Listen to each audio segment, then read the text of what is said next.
Devi Eka Putri, mahasiswa PPG dalam jabatan kategori 2 Universitas Negeri Surabaya, jurusan Pendidikan Bahasa dan Sastra Indonesia. Pada hari ini, 13 Desember 2022, saya akan melaksanakan uji kinerja mahasiswa PPG dengan materi menceritakan kembali cerita rakyat dengan bahasa yang baik dan benar secara mandiri di kelas 10 MIAPI SMA Sabisma, Padang, Sumatera Barat.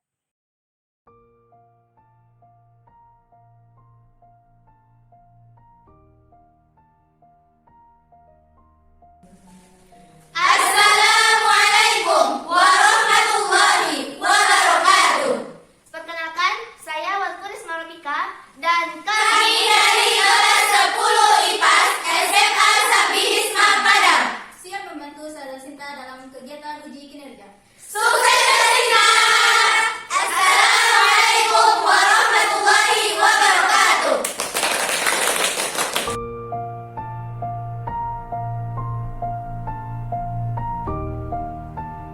Bismillahirrahmanirrahim.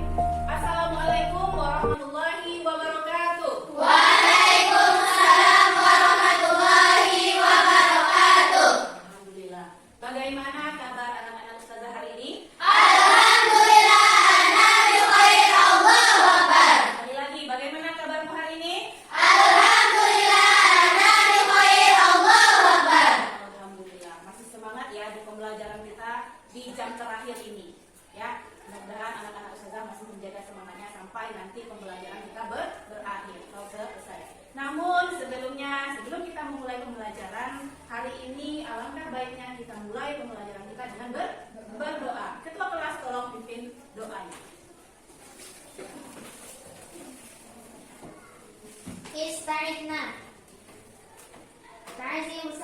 Assalamualaikum warahmatullahi wabarakatuh. Waalaikumsalam warahmatullahi wabarakatuh. Ikrana berdoa. A'udzu billahi minasy syaithanir rajim. Bismillahirrahmanirrahim.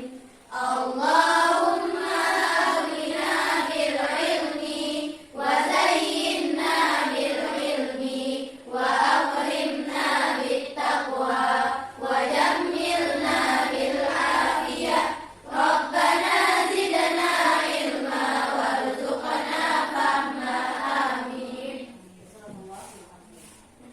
Baik, sebelum kita lanjut ke tahap berikutnya, coba anak-anak ustazah cek kiri kananmu. Kiri kananmu coba dicek. Masih ada temanmu? Masih. Masih berwujud? Masih. Alhamdulillah. Ada yang tidak hadir atau ada yang tidak berwujud? Ada.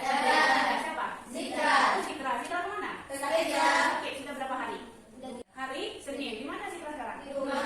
Pulang ke rumah. Yes. Ya, baik, kita doakan semoga teman kita juga Zikra cepat sembuh. Baik, anak-anak ustazah hari ini masih semangat? Masih. Semangat ya? Baik, coba untuk mentes semangat anak-anak ustazah, coba saya mau dengar kalian membacakan atau mengikuti ustazah menyampaikan sebuah kial. Kalau ustazah menyebutkan bahasa Indonesia, kalian jawabnya ini bahasaku, jati diriku, bahasa pemersatu, jaya. Tangannya dikepalkan semuanya. Saya, kita coba. Bahasa Indonesia.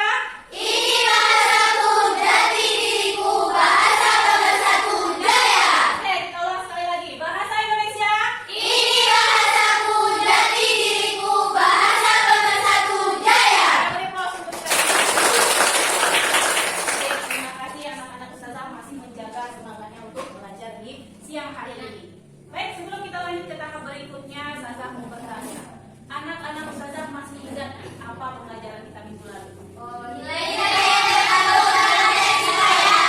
Nilai-nilai yang terkandung di dalam teks. Coba saya tanya lagi, apa-apa saja nilai-nilai tersebut?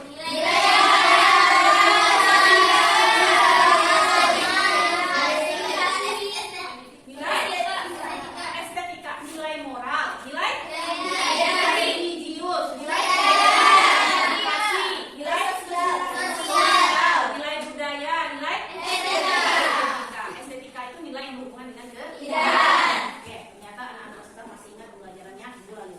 Baik, pada kesempatan kali ini kita akan mempelajari teks hikayat hikayat dengan kalimat atau bahasa sendiri, tentunya dengan bahasa yang baik dan benar. Masih ingat waktu itu minggu lalu saya pernah menyampaikan bahwa bahasa yang baik dan benar adalah bahasa yang bagaimana? Bahasa yang sesuai dengan apa? Sesuai dengan Kamus Besar Bahasa Indonesia dan sesuai dengan konteksnya, gitu ya. Jadi hari ini kita akan mempelajari cerita rakyat atau hikayat, yaitu menceritakan kembali isi cerita rakyat yang didengar atau dibaca dengan cara yang baik dan benar. Selanjutnya, apakah manfaat dari kita mempelajari teks hikayat ini kira-kira? Ada yang tahu? Dan Coba Aziza. dengan kita mempelajari hikayat, kita dapat mengetahui lebih banyak hikayat, termasuk salah satunya dari daerah kita sendiri. Nah, itu salah satunya. Kalau kita belajar hikayat, kita bisa mengetahui salah satu cerita rakyat. Bukan cerita rakyat di daerah kita sendiri aja, tapi cerita rakyat di daerah-daerah lain. Minggu yang lalu, kalian mendengarkan hikayat atau cerita rakyat di mana? Dari daerah mana? Meninjau. Dari daerah meninjau, yaitu apa? Satu lagi cerita rakyat yang paling terkenal. Bunda. Nah, kali ini kalian juga akan mendengarkan nanti video hikayat yang akan.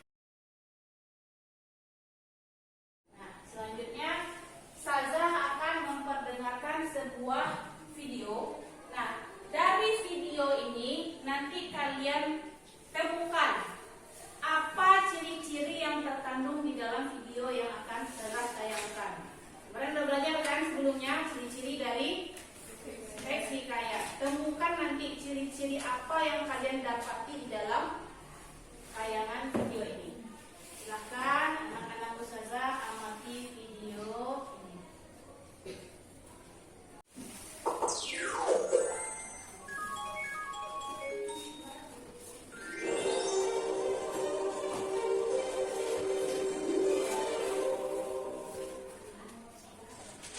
Hikayat Saijan dan Ikan Toda, kisah dari daerah Kalimantan Selatan. Pulau Halimun adalah salah satu pulau yang terletak di perairan Kalimantan Selatan. Pulau Halimun dikenal juga dengan nama Pulau Laut. Pulau Halimun masuk ke dalam wilayah Kabupaten Kota Baru, Provinsi Kalimantan Selatan. Sebagaimana banyak pulau lainnya di Nusantara, Pulau Halimun atau Pulau Laut juga memiliki kisah mengenai asal-usulnya. Bagaimana ceritanya? Mari kita simak bersama dalam kisah berikut ini.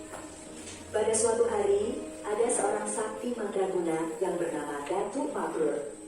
Datuk Mabrur mempunyai keinginan memiliki sebuah pulau sebagai tempat bermukim bagi keturunannya kelak. Untuk memenuhi keinginannya tersebut, Datuk Mabrur berdoa kepada Yang Maha Kuasa dengan cara bertapa di tengah laut. Datuk Mabrur bertapa siang malam. Ketika siang hari, cuaca sangat panas dan membuat tubuh Datuk Mabrur mandi keringat. Pada malam hari, cuaca berubah menjadi sangat dingin. Tubuh Datuk Mabrur menggigil.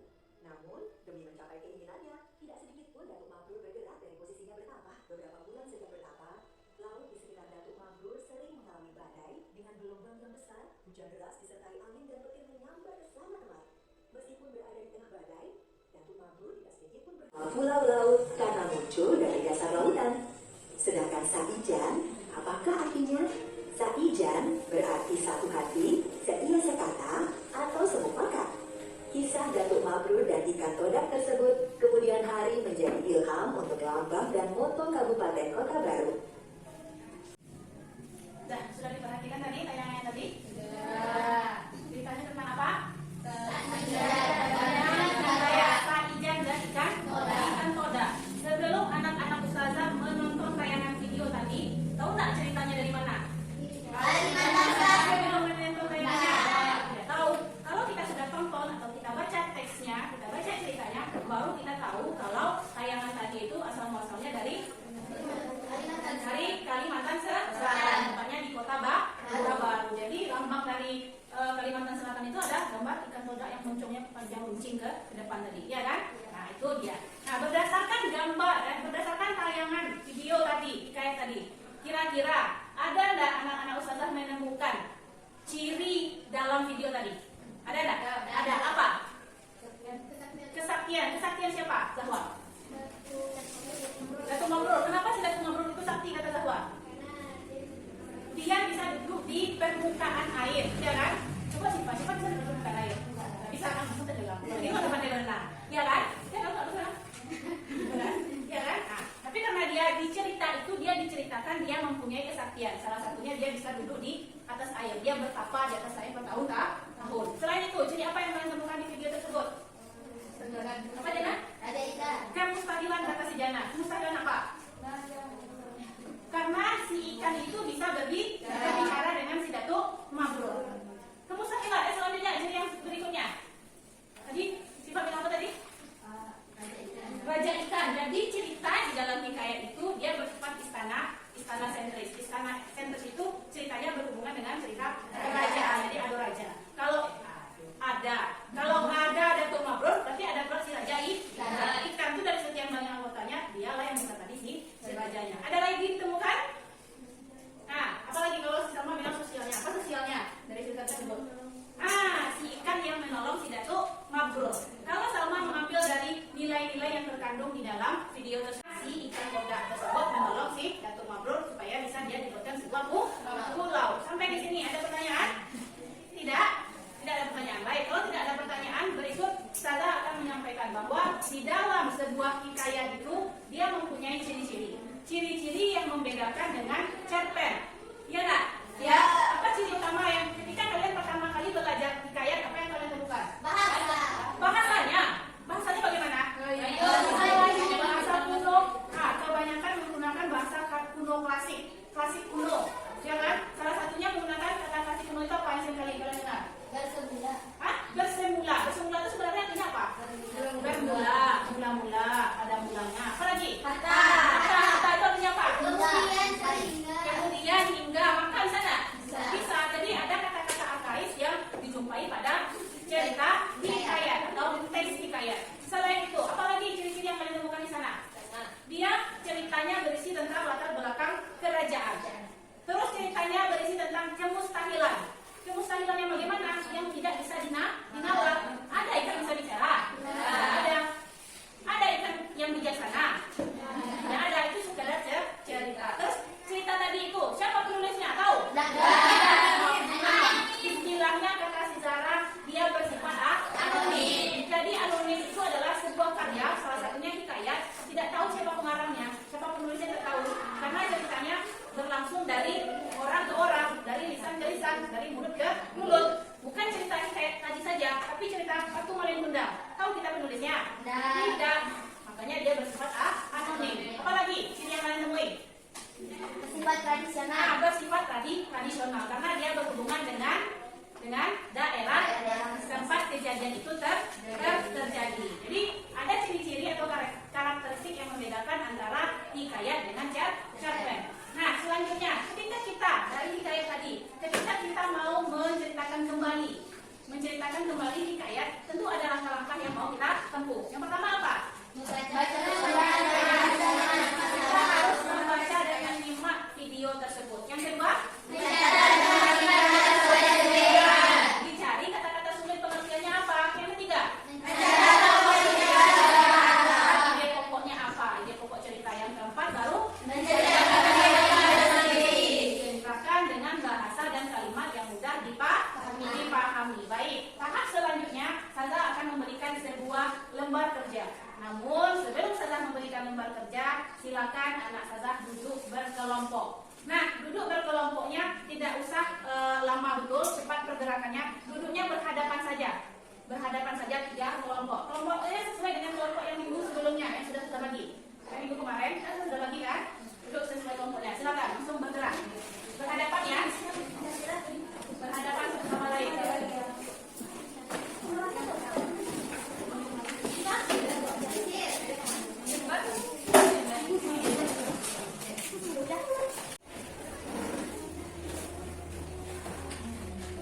Sudah duduk sesuai kelompoknya? Sudah, baik, silakan. Selanjutnya kita akan menampilkan lagi sebuah video hikayat.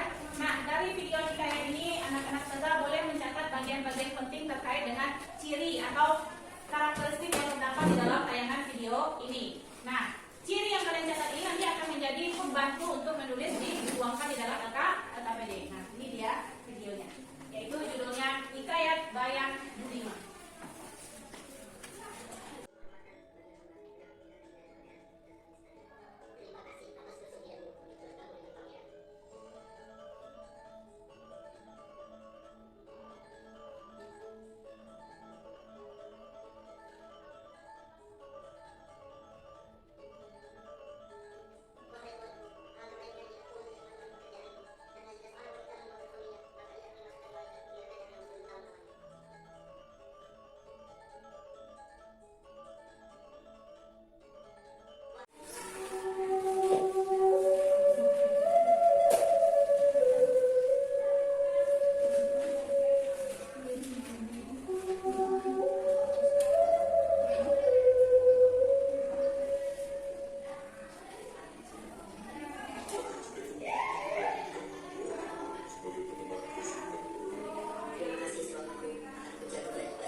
Sudah, baik, silakan perhatikan ke depan.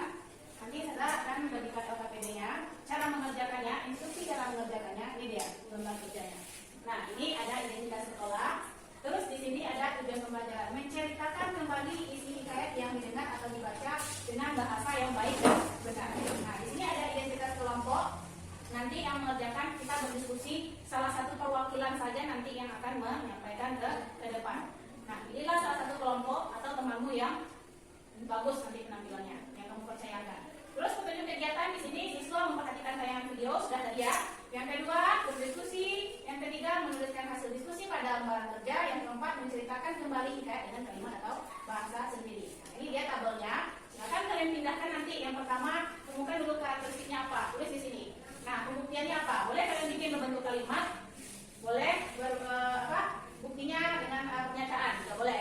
Terus yang kedua, ceritakan kembali dengan sebelum anak ustazah menceritakan, di sini nanti ditulis dulu, jadi nanti untuk memudahkan. Kalau misalnya tidak pakai teks menampilkan menceritakan kembali juga bagus, pakai teks juga boleh. Teksnya tentu berdasarkan yang telah didiskusikan bersama.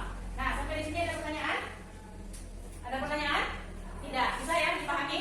Nah, ada pun penilaiannya nanti, konflik penilaiannya ketika temanmu tampil adalah masing-masing kelompok harus memberikan satu perwakilan yang penampilannya dirasa bagus. Pertama, ada sesuai isi cerita. Sesuai nggak dengan gambar yang video yang sudah tayangkan tadi. Yang kedua, ekspresi wajahnya bagaimana.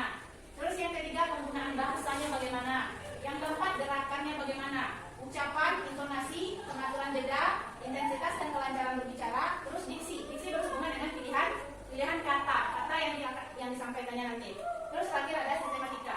Nah, sistematika yang dimaksud di sini adalah urutan anak ustazah bercerita mulai dari cerita awal sampai selesai. Sampai di sini paham? Bisa dipahami? Oke, baik, saya akan membagikan lembaran kerjanya. Silakan isi identitasmu di sini nanti.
Ya, silakan Salma.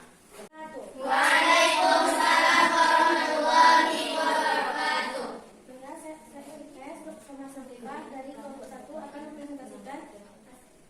mempresentasikan hasil diskusi dan akan menceritakan kembali cerita Bayan Bunga. Ya. Pada zaman dahulu, hiduplah seorang saudagar yang bernama Kojan Mubarak dan dia tidak mempunyai anak. Dia berdoa kepada Yang Maha Kuasa agar dikaruniakan seorang anak. Akhirnya istrinya hamil dan melahirkan seorang anak laki-laki yang diberi nama Kojan Maimun. Setelah Kojan Maimun beranjak dewasa, ia meminta izin kepada ayah. Dari penampilan kelompok pertama. Nah, bagaimana kira-kira penyampaiannya? Silakan, ada yang mau menanggapi? Boleh, apa untuk perbaikan selanjutnya? Siapa? Kurang banyak menguasai materi. Kata Aziza kurang menguasai materi. Berarti belum fokus betul ya sama untuk menyampaikan. Mungkin kadang-kala ketika kita membaca sesuatu, mungkin ketika kita membaca itu kita paham, ya kan? Tapi ketika kita sampaikan ada yang lupa. Itu manusiawi, nggak apa-apa. Tapi sejauh ini Salma sudah memberanikan diri untuk tampil ke depan. Itu sudah jauh lebih baik. Lanjut, siapa lagi? Kelompok siapa yang mau tampil? Kelompok 2, ayo silakan. Siapa yang tampil? Aziza. Ya, jelaskan suara Aziza.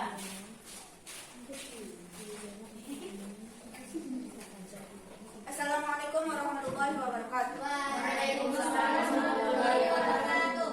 Oke, pada kesempatan kali ini saya Aziza Ramadhani berasal dari kelompok 2 Pertiwisata akan menyampaikan hikayat Bayan Budiman. Oke, mulai dari awal, hiduplah seorang anak yang bernama Kojan Maimun yang merupakan anak dari Kojan Mubarak setelah penantian bertahun-tahun dengan istrinya. Ketika Kojan Maimun berumur 5 tahun, dia diajarkan mengaji. Setelah beranjak dewasa, dia dijodohkan dan kemudian dinikahkan dengan Bibi Zainab. Bibi Zainab merupakan saudagar yang kaya raya dan sangat cantik. Hingga suatu hari, Kojan Maimun pergi untuk berlayar ke tepi laut, berdagang di laut. Sebelum itu, dia meminta izin kepada istrinya. Sebelum dia meninggalkan istrinya, dia berpesan kepada istrinya. Apabila ia ada bermasalah atau mempunyai masalah, silahkan bermusyawarah dengan burung-burung yang dititipkan kepada istrinya, yaitu burung piung dan burung bayan. Tak berapa lama setelah peninggalan Kojan Maimun, bertemulah Bibi Zainab dengan seorang pangeran pangeran yang berkuda. Pangeran ini bisa bertemu karena dengan perantara seorang wanita tua. Lama kelamaan karena sering berkomunikasi, mereka akhirnya jatuh cinta. Hingga Bibi Zainab bercerita kepada burung piung. Burung piung yang mendengar cerita tersebut pun marah dan dia tidak menerima karena hal tersebut melanggar aturan dari Allah SWT. Padahal dia mempunyai suami kan, masa ia selingkuh? Kemudian karena mendengar nasihat dari burung piung, Bibi Zainab pun marah. Bibi Zainab mengeluarkan burung piung dari sangkar dan melemparnya hingga burung piung itu mati. Hingga suatu ketika pertemuan Bibi Zainab dan pangeran pun masih berlanjut. Pembicaraan Bibi Zainab dengan pangeran didengar oleh burung bayan. Hal tersebut membuat burung bayan tidak suka, tapi burung bayan menasihati Bibi Zainab dengan cara yang baik. Dia berbicara bahwa hal tersebut tidak seharusnya dilakukan. Dan burung bayan pun meminta Bibi Zainab bertaubat. Kembalinya Kojan Maimun ke istana membuat Bibi Zainab sadar karena nasihat dari burung bayan tadi.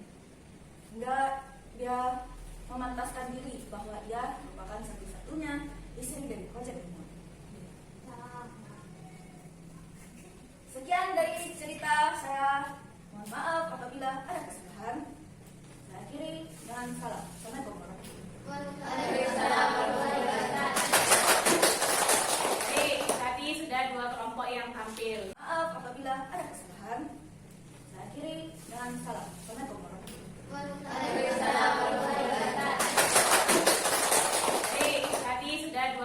yang tampil. Menurutmu kira-kira dari hikayat yang diceritakan kembali oleh kelompok 2, ya ini si Aziza, kira-kira ada nggak yang perlu ditanggapi atau dikomentari? Ada ya? Boleh, nggak apa-apa. Ini kan sekalian pembelajaran untuk ke depannya juga. Ada? Kelompok Jannah ada? Tidak. Kelompok Risma? Tidak ada. Berarti udah bagus penampilan Aziza. Udah bagus. Udah. Nah, oke, boleh Sasa yang mengomentari. Nah, kalau dari segi penampilan Aziza itu dia sudah cuman sedikit kurangnya mukanya masih tegang, ya kan? Jadi kalau kita kan sudah sampaikan penilaiannya di sana. Kesesuaian ceritanya sudah ya, sudah. Ekspresi wajahnya sedikit tegang. Yang ketiga penggunaan bahasa sudah. Gerakan, ucapan, intonasi, pengaturan jeda sudah bagus. Intensitas dan kelancaran berbicara sudah, pilihan kata dan berurut. Nah, lain kali kalau kita mau bercerita, tentu mimik atau ekspresi wajahnya juga dituangkan. Hikayat Bayan Budiman. Pada suatu hari, tengok nggak susah. Walaupun tidak apa kali, tapi lumayan lah. Ya kan? Nah, itu. Jadi pada suatu hari ada sepasang suami istri yang belum mempunyai keturunan. Terus apa lagi ceritanya? Akhirnya setelah dia tidak mempunyai keturunan, dia meminta kepada Allah Subhanahu Wa Taala agar diberikan keturunan. Akhirnya Allah memberikan keturunan dan dia mempunyai seorang anak laki-laki yang bernama Khojan Maimun. Boleh seperti itu, itu yang berekspresi itu. Jadi orang dengar cerita kita langsung tegang aja. Tunggu kurangnya kan? Apa sejauh ini sudah bagus. Lanjut kelompok yang terakhir, kelompok 3, kelompok Risma. Siapa yang mau ngambil? Risma, oke, boleh. Jelaskan soalnya Risma.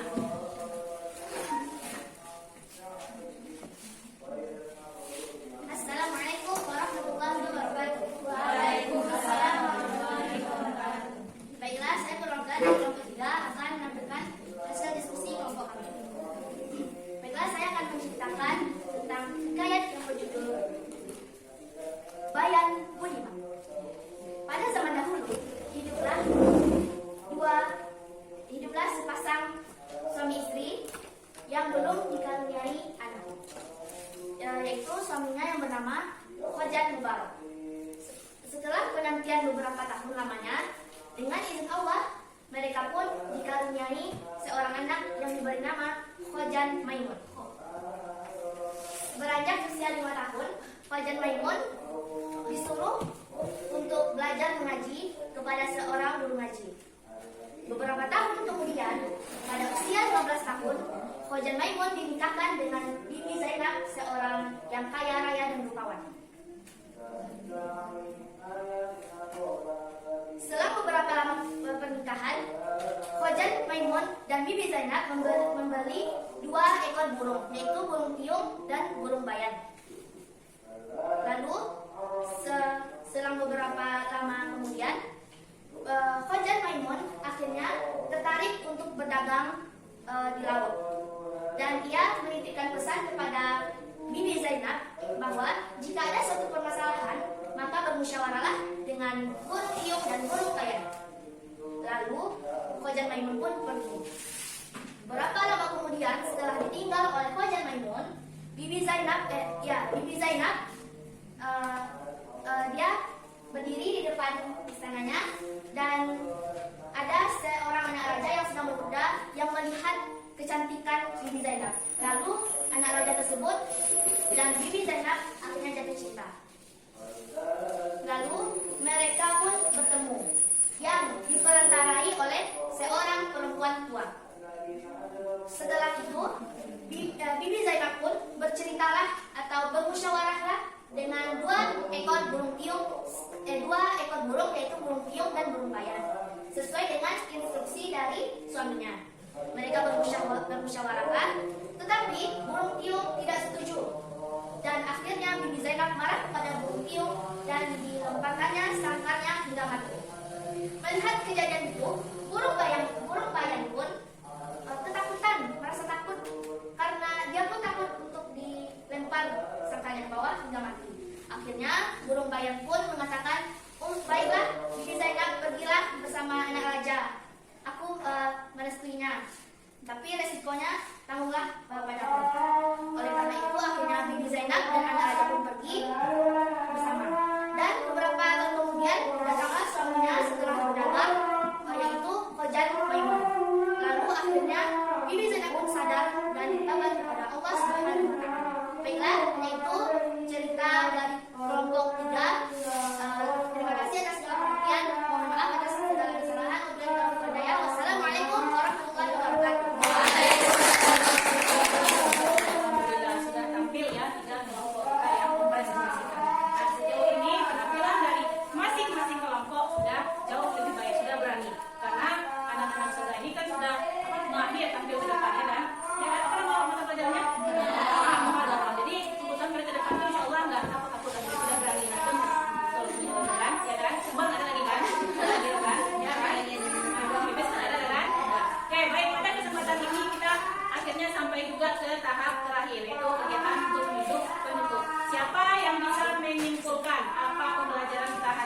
ya kan? Video. Nah, untuk selanjutnya kita berusaha belajar nanti menggunakan video dan infokus. Usahakan kalau ini standby, coba bisa kita belajarnya pakai tayangan video. Yang penting standby infokusnya, standby speakernya, sama cok roundnya, ya kan? Cok round itu istilahnya bahasa Jepang ya. Kalau bahasa Indonesianya apa tuh? Nah, kabelnya ya kan? Nah, baik. Tindak lanjutnya adalah untuk minggu depan jangan lupa pelajari materi teks negosiasi. Kita masuk kepada materi